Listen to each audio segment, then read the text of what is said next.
Hey there, my Powerbook 3 fans. It's your girl Barbie J here, and we are talking about Raising Kanan Season 2, Episode 6. It's a business, man. Chris Tucker. Anyway, this was another good episode, and I'm glad to say we are caught up right now. So I'm glad we had a week off from Raising Kanan. They skipped last week. So anyway, it starts with Rock. She's meeting up with her crew of lieutenants and workers, and she gives them a pep talk about the Italians and Newark, and ain't nobody gonna tell me what we can't do, and we gonna be fighting it, all this stuff. Then, Worrell, he asks to speak to her privately. Mind you, when the camera panned on him, he was looking kind of shady, if you ask me.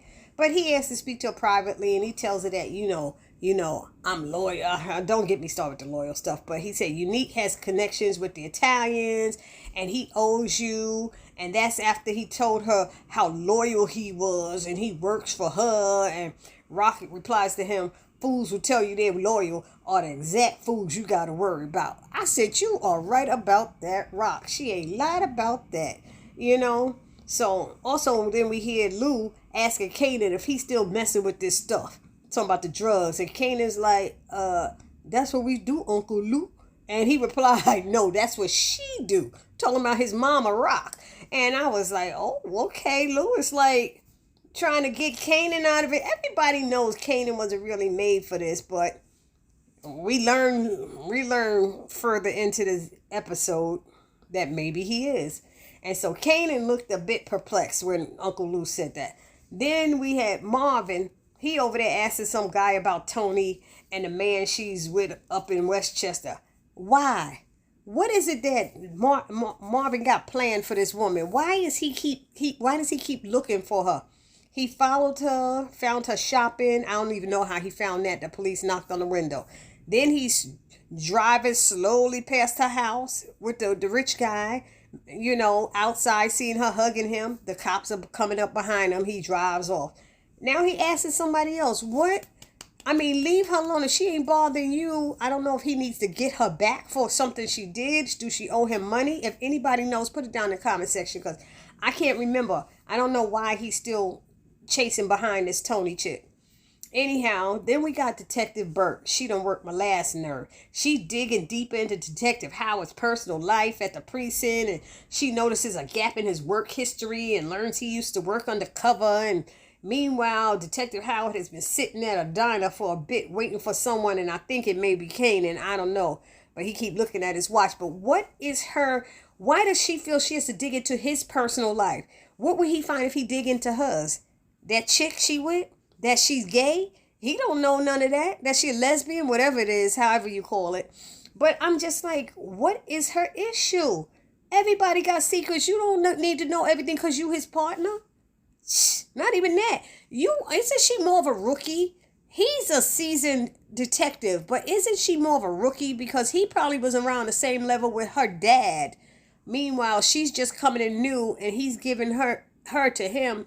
And men back then, they didn't want no female partners at all. Not even that. You got a black man with a white female. It's just like, it's not even like they mix it, if you ask me. But anyway, then we got Rock, Marvin, Lou, and Worrell. They pay Unique a visit, and Unique starts on Lou about shooting at Worrell before and missing, stating that Lou ain't got the heart for this no more. Then Rock interrupts and says, they have Italian issues with the Bosellis, and Unique said he helped them out once, and Rock says, well, then it seems they owe you and you owe me. And, Unique acts like he's not interested, but I feel this is a setup.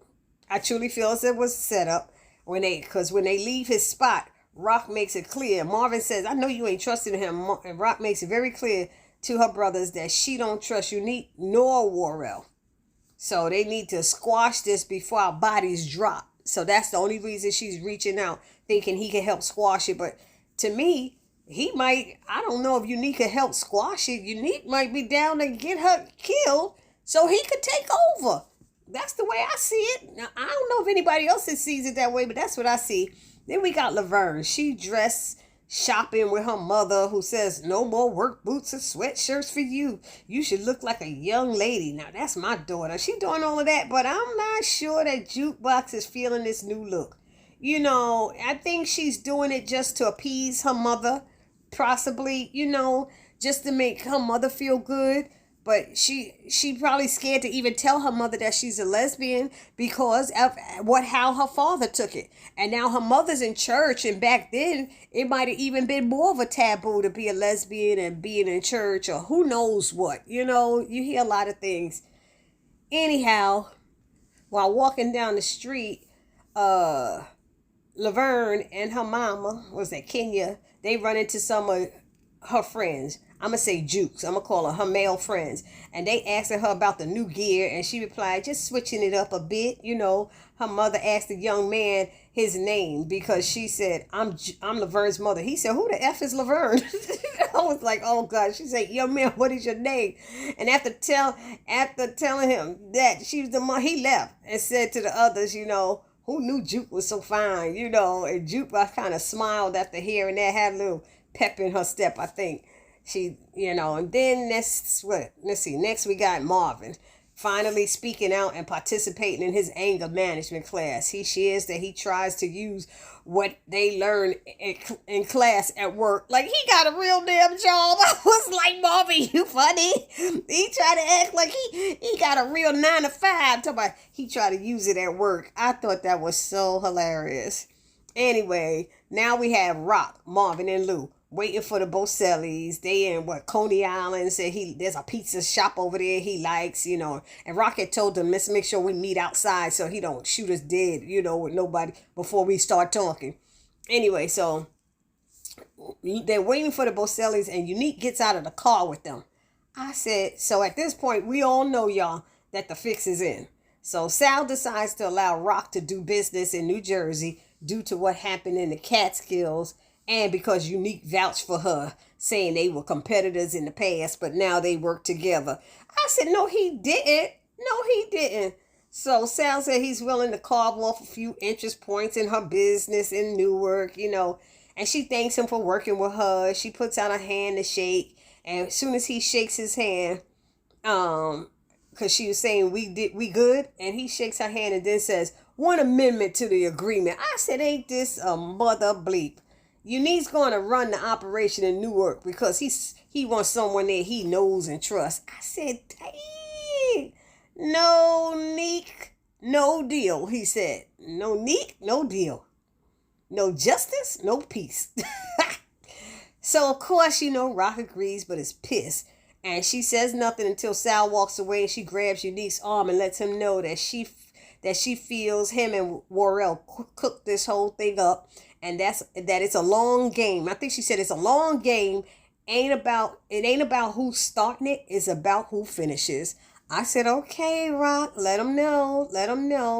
Then we got Kanan at the apartment, and they are sending him on a run to the bodega, and he's asking about how much money is in the bag. But they told him that he doesn't need to know. Just get the money to the bodega. But dumb Kanan stopped by to hang with Famous, and while they walk into the bodega, 3 guys got out of a car, and one of them, named Freddie, had a gun, and he took Famous' chain, snatched it, and Kanan's backpack with the cash in it. Kanan told Freddie that he's effing up, and he didn't care about what Kanan had to say, nor his family. And he said, yeah, I'm that nigga you should be scared of. So Kanan makes a plan to get the money back when they leave. So we got Rock. She's with Cartier to pick his brain about his business and how he makes his money and stuff. And he told her the tri-state area is too crowded, congested, and that he goes outside of those areas to places like DC and Baltimore. While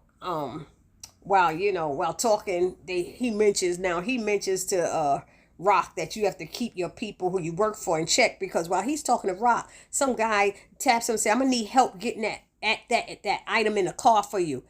And Cartier took her hand back. Pop! That's Hollywood from Queen Sugar.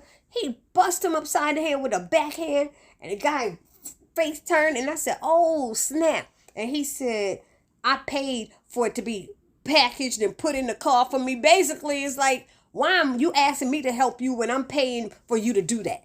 So I was like, damn. Rock was like, okay. And he said, you got to put your people in check. Keep them in line. I hope that stuck in Rock's head. We now we have Ziza trying to hit on Lou in the studio. First she tells him that Cartier said that if he doesn't hear her song on the radio soon, he's going to take her somewhere else. Then she told him about Jukebox stepping to her outside of her parents' house. So Ziza's now rubbing, her hand across Lou's back, and then they're, close enough to look like kiss, but Lou just gets up and walks away. I said, good move, Luke. Don't mess with them damn Spanish Latina women. They gonna get you. They're hot and sexy, but they'll get you. Anyway, then we got Kanan. He's at Famous apartment looking for a weapon like a knife or a bat, but he ain't got nothing in there. And Famous like, I don't cook, So Kanan goes next door to Corinne's apartment to get a knife, saying that they need one to cook with in the kitchen. And she's questioning him while polishing her nails, saying they don't look like no chefs, and then asking, don't they need other utensils like a spoon or a spatula? And they like, damn, you gonna give us the knife or what? And that's when her mother came into the room. I guess she overheard and told her daughter that she should never get in the way of a man who wants to do work in the kitchen. Then told Kanan that she thinks she has exactly what he needs. And they go into the kitchen, and she hands him a gun and tells him that it gets real hot in that kitchen. And she kisses him on the cheek and says, I wouldn't want you to get burned, baby. Girl, is she a MILF or what? That's what the boys call a MILF, right? Mother, I want to, whatever. I said, oh, no, you didn't. What is it? Paloma is her name. She was like, here, it gets hot in that kitchen. I wouldn't want you to get burned, baby. Then we had Kanan waits for one of the guys to get home. And when he opens the door, they push him in. Him and Famous run and push him in onto the floor and points the gun at Freddie. And he tells Famous to get the bag with the money. And Famous looks like a little freaking scaredy cat. Don't he look like a scaredy cat, y'all? He really does. And Freddie apologized and said, when we saw what was in the bag, we didn't want it. We was going to bring it back. We ain't looking for that type of trouble. And Kanan said, it's too late for that, Freddie. It is way too late for that. You done found it now. I said, uh-oh. So Kanan acts like he's leaving, and then he swings his backhand and knocks Freddie in the face with the gun, and he hits the floor. And that's after he told, I think he told Famous to get the bag, right? Yeah. So I said, scaredy cat Famous. Anyway, he's going, oh man. Oh, I was like, how you going to sing some gangster rap and a backhand gets you all excited like that, Famous? Anyway, Freddie hits the floor with that backhand, that Kanan gave him. And Kanan, then he kicks him in the face, and I said, tag, with his foot.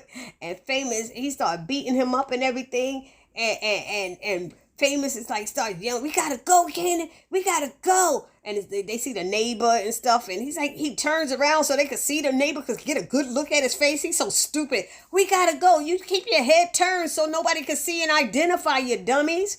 Kanan punches Freddie one more time and snatches Famous's gold chain off his neck and leaves.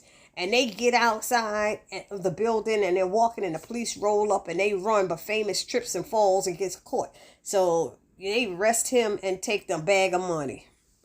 Now we have Marvin talking to Rock about how things went with her and Kanan up in the woods, asking did they connect at all. And Rock told him that Kanan at the age that he's at that age where he keeps to himself, and now he just got her guessing. And then Marvin said the Juke has just wrote him off.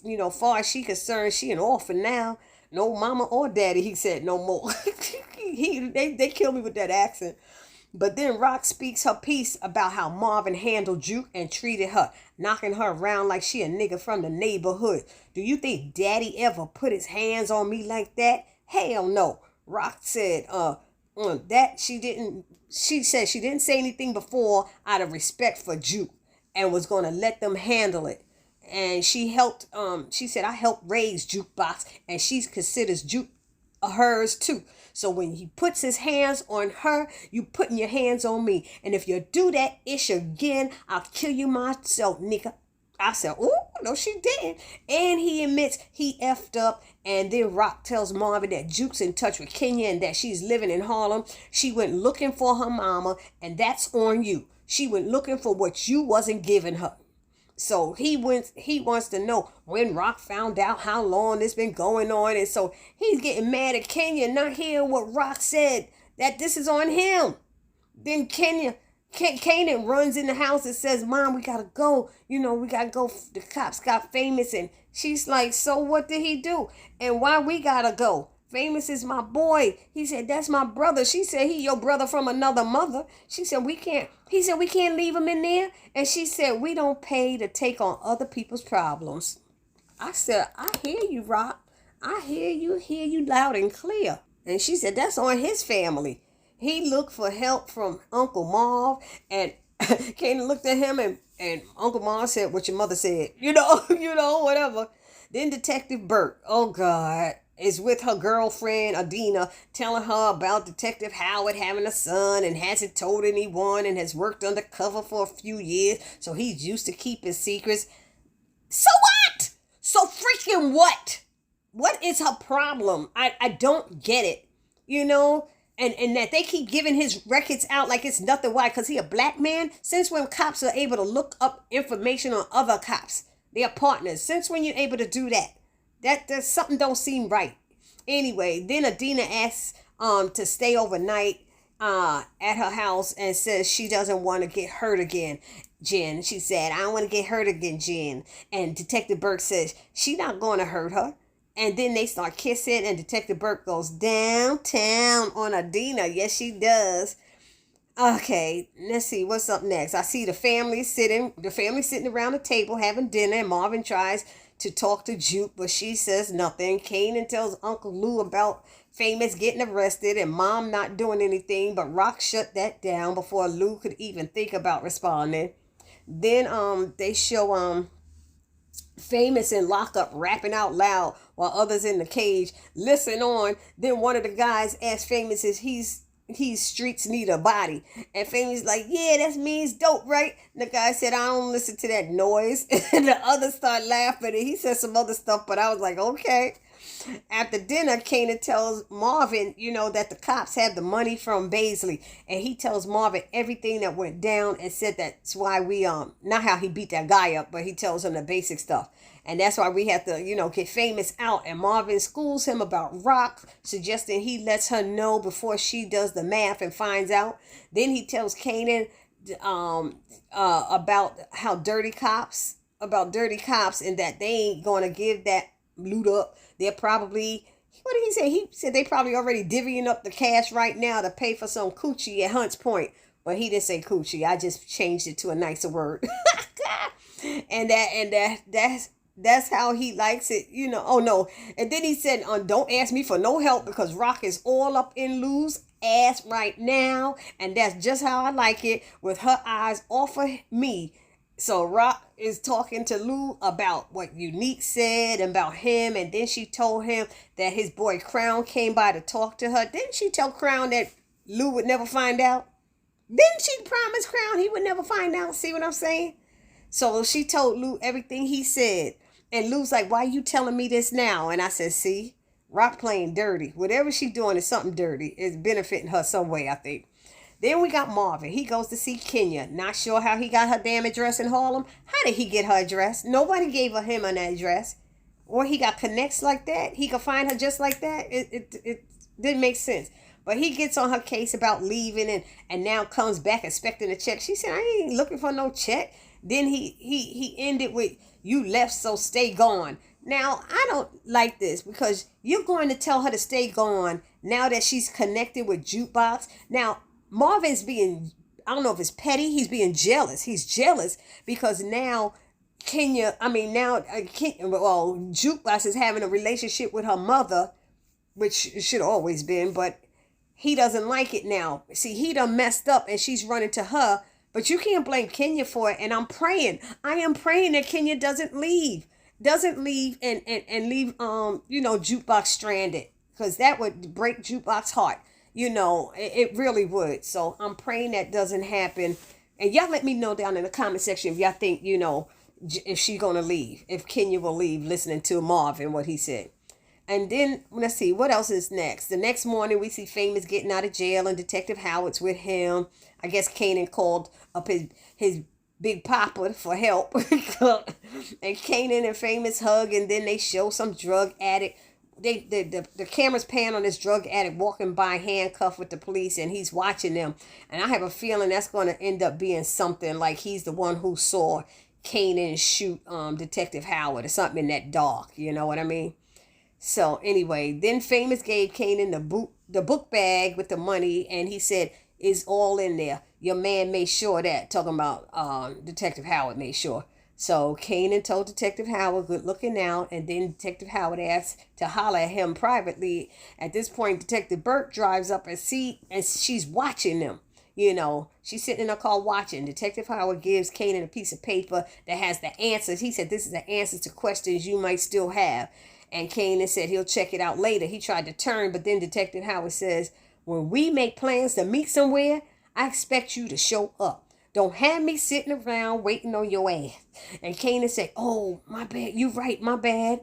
And then he tells him that his man Famous is a clown. And Kanan said, that's just Famous. That's just how he is. And it ended with Lou coming into the studio and confronting Crown about smashing Jess behind his back. And he didn't want to let, the biatches get in the way of business.